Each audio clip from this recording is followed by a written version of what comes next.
Hello and welcome to this episode of The Mentor. My name is John Abraham Godson. In the past couple of weeks, we've been looking at God's location and allocations, and this is part 5 of God's location and allocation. And today we'll be looking at the example of Noemi and Ruth. Noemi and Ruth, the import of being in God's location in order to get his allocation. And I mean, we're not going to read, these are a number of verses, 4 chapters, but we're not going to read that. But I'm going to read some parts of chapter 1, and then we're going to discuss and make our inferences from these chapters. Chapter 1 from verse 1. And it says, "Now it came to pass in the days when the judges ruled that there was famine in the land. A certain man of Bethlehem, Judah, went to sojourn in the country of Moab, he and his wife and his 2 sons. And the name of the man was Elimelech, and the name of his wife Naomi, and the name of his 2 sons Mahlon and Chilion, Ephratites of Bethlehem, Judah. And they came into the country of Moab and continued there. And Elimelech, Naomi's husband, died, and she was left and her 2 sons. And they took them wives of the women of Moab. The name of the one was Orpah, and the name of the other Ruth. And they dwelt there about 10 years. And Mahlon and Chilion died also, both of them, and the woman was left of her 2 sons and her husband. Then she arose with her daughters-in-law, and she might return from the country of Moab, for she had heard that in the country that the Lord had visited his people in giving them bread. Wherefore she went forth out of the place where she was, and her 2 daughters-in-law with her, and they went on the way into the land of Judah." It's a long reading, so I'm not going to read all of it. Now, I just want to tell you the rest of the story, and we'll make our inferences. Now, Noemi told the daughter-in-laws that they should return to their mother's house, remarry and have children, and be happy in their new husband's home. After much entreaty, Orpah agreed to go back home. Ruth decided not to go back home, and she said something that was really touching. She said in verse 16 and 17, "And Ruth said, Entreat me not to leave you or to return from following after you.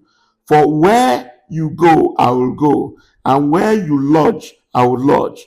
Your people shall be my people, and your God my God. Where you die, I will die, and there I will be buried. And the Lord do so to me, and more also, if I ought but death part you and me." That is a very strong statement. Now, the first thing I want us to look at is the location and allocation of Sister Noemi and the family. They moved away from Israel to Moab because there was famine in the land. They were looking for greener pastures, but in doing that, they moved away from God's location for them, and they went into a place where they thought there was allocation. There, the husband died, the 2 sons died.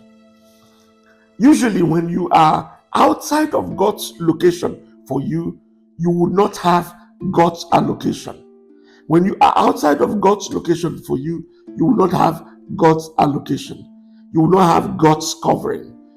They went to a place where they thought there was abundance, but there was only tragedy. Now, Noemi made a decision to go back to where she felt that is her homeland, was God's location. Now, the daughter-in-laws wanted to follow her, but only one of them was really determined to do that, and that was Ruth. I want us to look at the story of Ruth. We're not going to read it. The Bible says that when Ruth returned with Naomi, she met Boaz. Now, Ruth would not have met Boaz if she did not return with Naomi. Ruth would not have met Boaz if she didn't return with Naomi.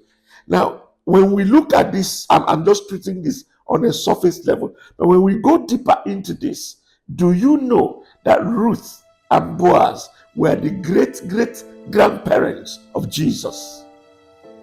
See the import of location and allocation. No one heard about Oprah again. Oprah disappeared. Maybe God blessed her wherever she was. But Ruth, in returning with Naomi into God's location, there was God's allocation. She got a husband, she got wealth, and she got heritage. She became the great grandmother of Jesus. I want you to know that it is very important that you are in God's location for your life. These are very little steps, very little things that will determine your destiny. God's location is very important in your life.